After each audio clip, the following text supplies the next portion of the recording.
पन्नी, plastic, polythene, नाम कई हैं लेकिन खतरा सिर्फ एक है, प्रदूषण, जिसके कारण कई बीमारियां ट्रेंडिंग में हैं। चाहे वो खांसी हो, बुखार हो, शरीर में कमजोरी हो, ये सभी कहीं ना कहीं प्रदूषण से जुड़ी हुई हैं।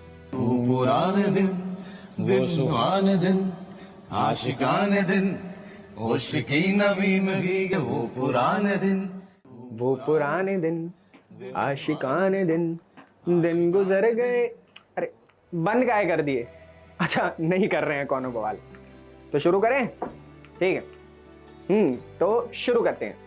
नमस्ते, मेरा नाम नितिश ठाकुर है और आप देख रहे हैं जनहित टाइम्स। अच्छा, मुझे बहुत अच्छे से याद है, जब मैं छोटा हुआ करता था तब मेरी माँ हर सोमवार को एक थैला लेती थी, बटुए में कुछ रुपए रखती थी और मेरा हाथ पकड़कर बाजार निकल जाती थी। और जब सब्जी वाले के पास पहुंचती थी तो सब्जी वाले से साफ इनकार कर देती थी कि भैया सब्जी दे रहे हो तो इस थैले में डाल देना, पन्नी में मत डालना। वो थैला जो माँ अपने साथ घर से लेकर निकलती थी, हालांकि मेरी माँ इतनी जागरूक नहीं थी, ना उन्हें पॉलिथीन से होने वाली समस्या के बारे में पता था। वो तो पॉलिथीन में सब्जी इसलिए नहीं लेती थी क्योंकि उनका मानना था कि पॉलिथीन में सब्जियां सड़ जाती हैं। अच्छा, सच बताना कहानी मार्मिक थी ना, लेकिन ये कहानी सुनाने के पीछे मेरा एक उद्देश्य है, और वो ये कि वक्त के साथ बहुत कुछ बदल चुका है। फिर वो वातावरण हो, पर्यावरण हो, या फिर अपने सॉरी ये ज्यादा पर्सनल हो गया तो बिना भटके मुद्दे पर आते हैं। भाइयों बहनों, तो भैया बात ऐसी है कि बाजार से कोई भी सामान लाने के लिए हाथों में टंगी प्लास्टिक की थैलियां लोगों के लिए सुविधाजनक भले हो, लेकिन उसकी वजह से आज पर्यावरण के सामने कैसी चुनौती खड़ी हो गई है ये छिपा नहीं है। हालत ये है कि प्लास्टिक आज आसपास के इलाकों को प्रदूषित करने में एक बड़ी भूमिका निभा रहा है और लोगों की रोजमर्रा की जिंदगी भी बुरी तरह से प्रभावित होती जा रही है।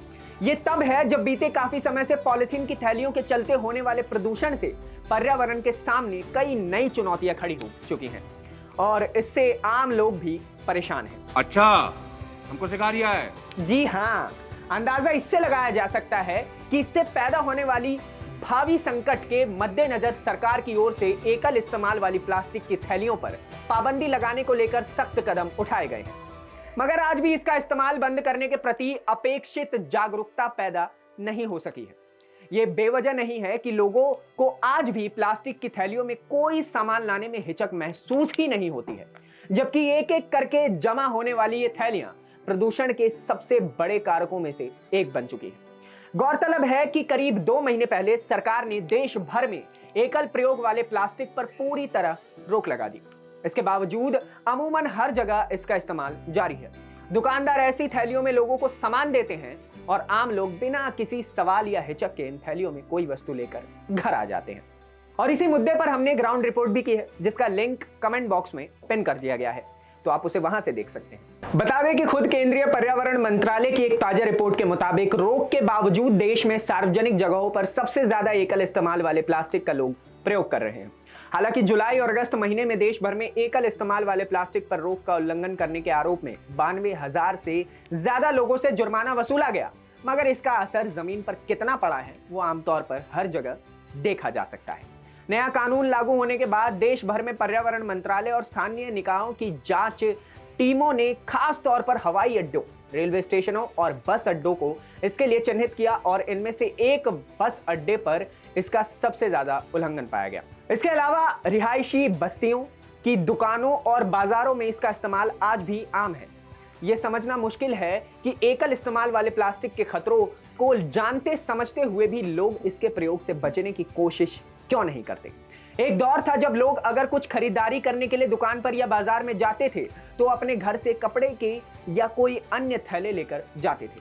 वह थैला काफी दिन तक इस्तेमाल में आता रहता था। कपड़े से तैयार थैला शायद किसी रूप में प्रदूषण का कारक या पर्यावरण के लिए नुकसानदेह बनता है, मगर आज बाजार में जाते हुए खाली हाथ जाना और प्लास्टिक की थैलियों में सामान लाना लोग अपने शौक या हैसियत का पैमाना मानते हैं। घरों में जमा हुई इस तरह की थैलियां किस तरह लापरवाही से फेंक दी जाती है, यह जग जाहिर रहा है। चूंकि इनके नष्ट होने की प्रक्रिया बेहद जटिल है, इसलिए नालियों और इस रास्ते नदियों में जाकर या फिर कचरे के ढेर में जमा होकर ये आबो हवा को दूषित करने वाली रासायनिक प्रतिक्रियाएं करती हैं। इसके खतरे का अंदाजा अब बहुत सारे लोगों को है, मगर ऐसे तमाम लोग हैं जो जानते बूझते हुए भी एकल इस्तेमाल में आने वाले प्लास्टिक को रोजमर्रा की जिंदगी का हिस्सा बनाए हुए हैं। सवाल है कि इसका खामियाजा आखिरकार किसे भुगतना होगा। बता दे कि द लैंसेट में छपी एक रिपोर्ट के मुताबिक भारत और चीन वायु प्रदूषण से होने वाली मौतों के मामले में सबसे ऊपर देश है। बता दे कि भारत में यहां हर साल करीब 24 लाख मौतें प्रदूषण की वजह से होती हैं। वहीं चीन में यह आंकड़ा 22 लाख का है। एक रिपोर्ट के अनुसार पूरी दुनिया में प्रदूषण की वजह से हर साल करीब 90 लाख लोग मौत के मुंह में समा जाते हैं। अगर वही साल 2000 के बाद की बात करें तो कार, ट्रक और उद्योगों से निकलने वाले धुएं से होने वाली मौत में करीब 55% का इजाफा हुआ है, जबकि लकड़ी के चूल्हे से निकलने वाले धुएं मानव जनित और पशुओं के वेस्ट से पैदा होने वाले प्रदूषण के मुकाबले काफी कम मौत हुई है। रिपोर्ट में कहा गया है कि इस वर्ष प्रदूषण की वजह से होने वाली मौतों की संख्या 2019 और 2015 लगभग बराबर रही है। हालांकि यह कहना संभव नहीं है कि इन मौतों के लिए प्रदूषण ही एकमात्र जिम्मेदार कारण है या और भी कोई वजह है जिस वजह से हृदय रोग और कैंसर जैसी बीमारियों से मौत हो सकती है। ये कहना भी मुमकिन नहीं है कि अगर किसी व्यक्ति की मौत कैंसर की वजह से हो जाती है तो इसके पीछे वजह प्रदूषण ही है, क्योंकि अभी तक इनके बीच संबंधों की बात साबित नहीं हो पाई। इसके पीछे वायु प्रदूषण और इससे होने वाली बीमारियों पर शोध और विश्लेषण का अभाव भी एक कारण हो सकता है।